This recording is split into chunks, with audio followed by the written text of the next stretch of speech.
bahwa munculnya Satrio Piningit itu di alas Ketonggo Petik. Alas Ketonggo Petik ya.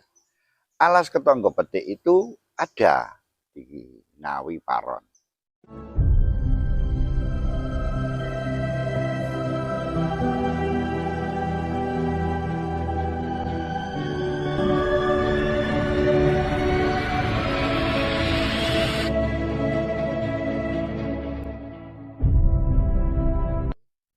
Assalamualaikum warahmatullahi wabarakatuh. Salam rahayu, rahayu, rahayu.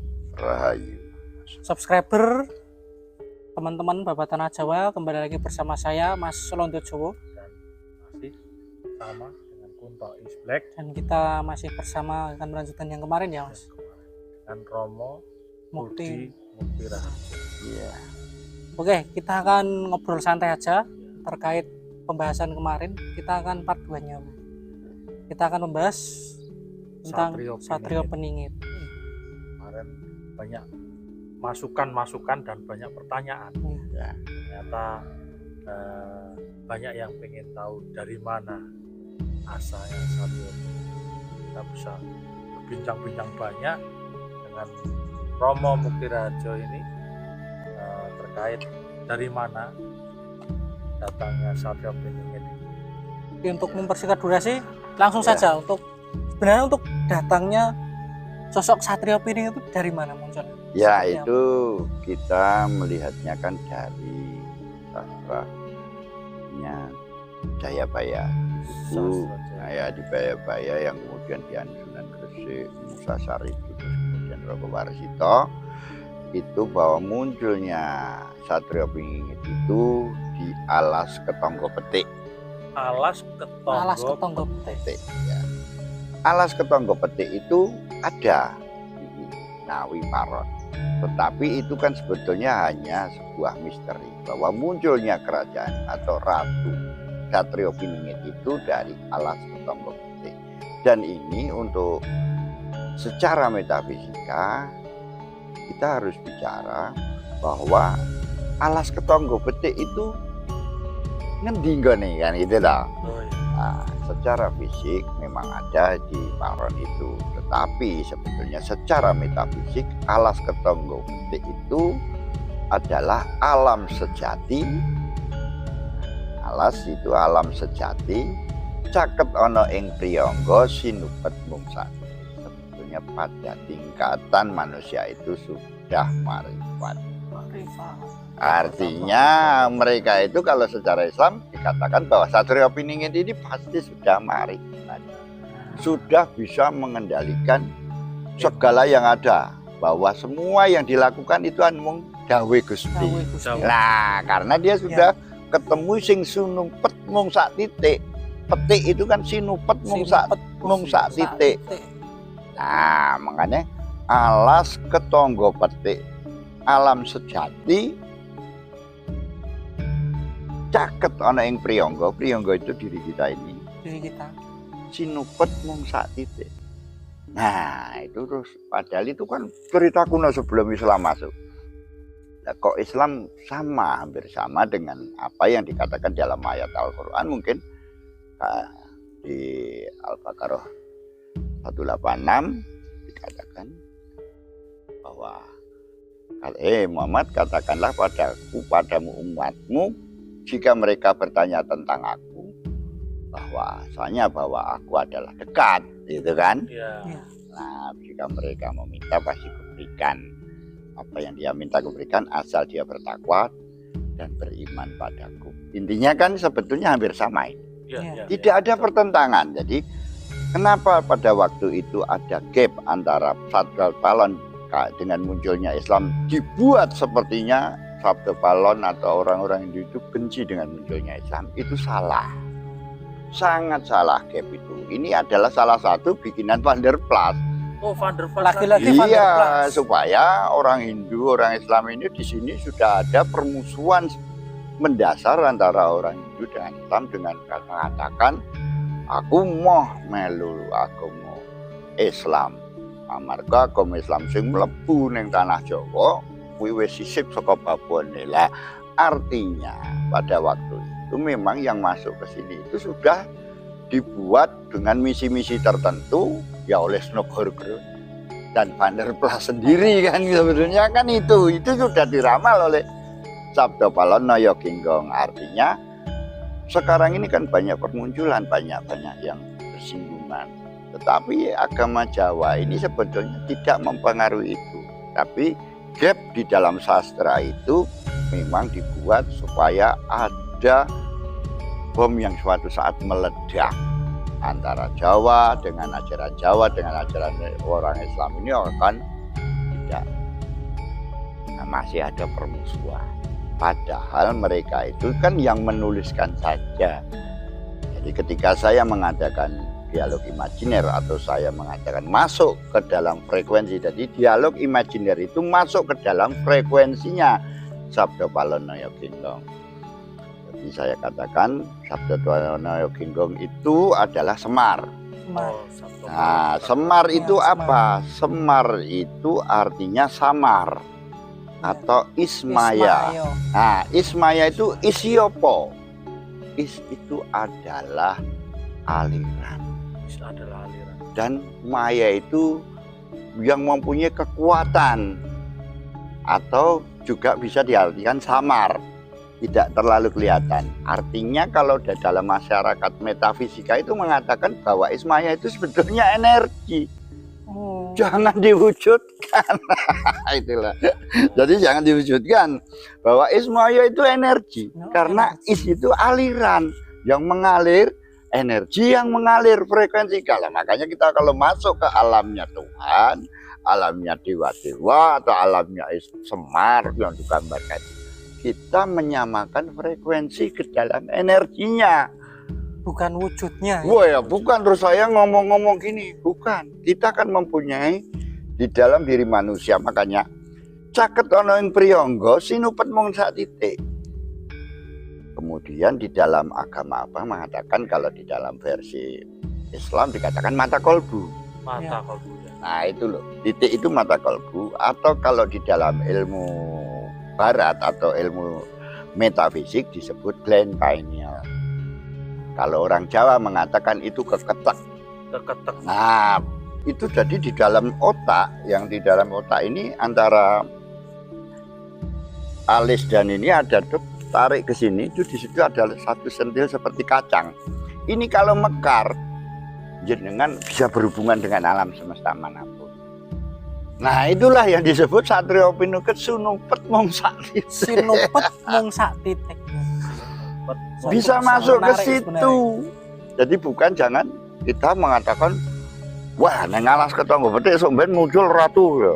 Alas ketonggo petik ya neluru Jogja ya duwe.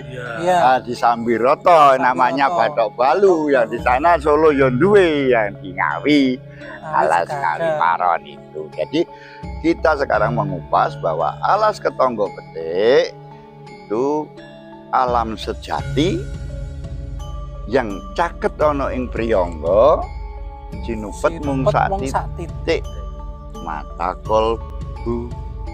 Nah, bisa membuka mata kolbu ini kita berhubungan bisa dengan energi luar biasa yang ada yang tidak bisa terjangkau, kemudian menjadi manusia itu, insan itu menjadi sesuatu yang paling sempurna sebagai suatu makhluk.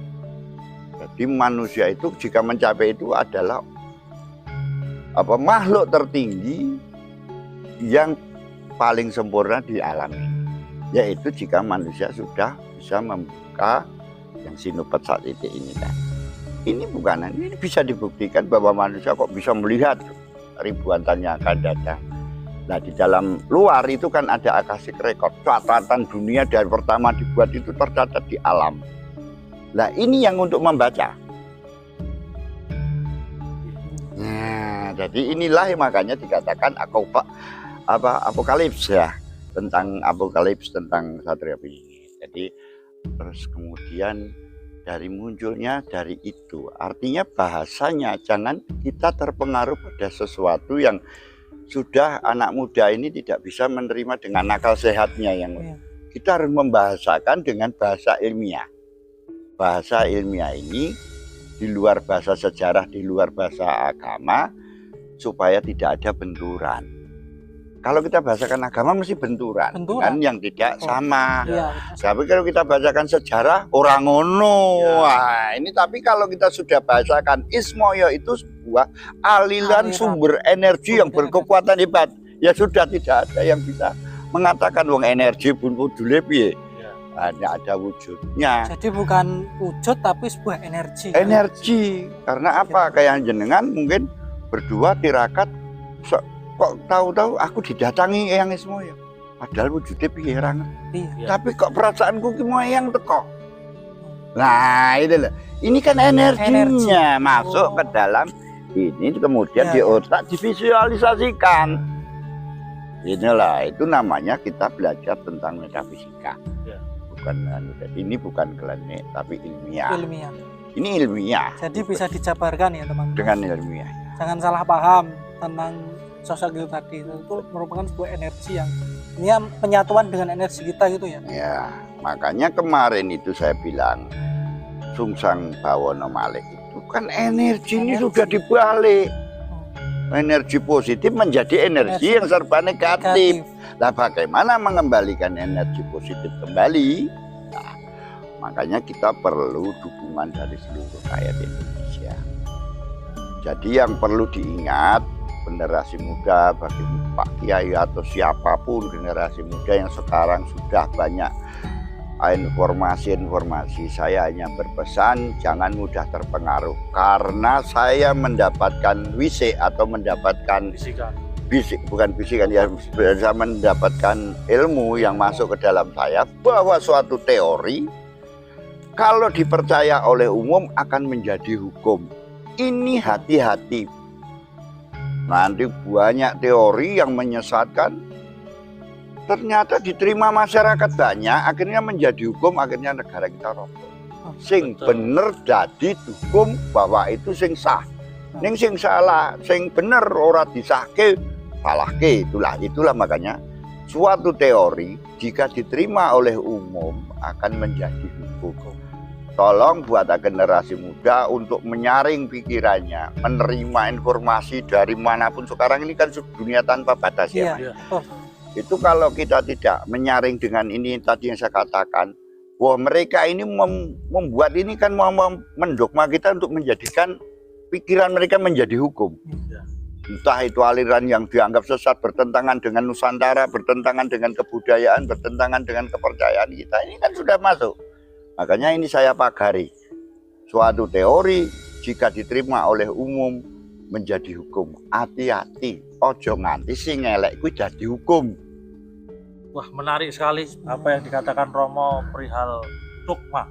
Iya, doktrin tadi jadi doktrin itu tadi. Iya. Jadi memang harus berhati-hati, kita harus bisa menelaah, menyaring ya sebagai generasi muda. Pesan dari Romo tadi, kita harus bisa menyaring bagaimana ilmu yang seharusnya baik itu harus disaring dengan baik. Jadi jangan ditelan mentah-mentah sebenarnya. Apapun informasi yang kita dapat ya kita olah. Mengolahnya dengan apa? Ya dengan menyaring itu. Karena sebenarnya hidup di dunia ini sebenarnya kan kalau dibilang tirakat ya tirakat. Tirakat apapun, nggak cuma prihatin di suatu tempat. Belajar itu termasuk tirakat. Tergantung tirakatnya apa yang kita dapat dari tirakat tadi kan kita saring, kita olah, kita ambil yang positif. Oke, mau ditutup dulu atau? Ya, kita tutup Mas, karena kan kita tadi durasi kita juga sudah sudah kita tutup. Pokoknya bagi yang penasaran ya simak terus Babat Tanah Jawa, jangan lupa di subscribe. Nanti akan konten-konten seperti ini akan terus berlangsung ya Mas. Kita akan ngobrol lebih banyak. Itu asalnya dan visinya pada bagaimana mungkin di channel-channel selanjutnya. Iya, termasuk yang kemarin juga respon dari teman-teman, dari subscriber juga luar biasa. Untuk ini jangan lupa untuk di komen lah yang positif, tinggalkan kolom komentar yang tentunya membangun ya, bukan sekedar mengkritik aja. Itu monggo Mas Black langsung tutup aja. Terima kasih untuk hari ini kita sudah bertemu dengan Romo Rudi Wiraharjo. Kita tutup saja Mas untuk kali ini. Jangan lupa selalu subscribe, loncengnya jangan lupa untuk mengikuti perkembangan channel-channel ataupun berita tentang Satrio Piningit dari Romo Rudi Muktiraharjo. Mungkin sekian dulu, terima kasih, salam budaya, Rahayu. Assalamualaikum warahmatullahi wabarakatuh.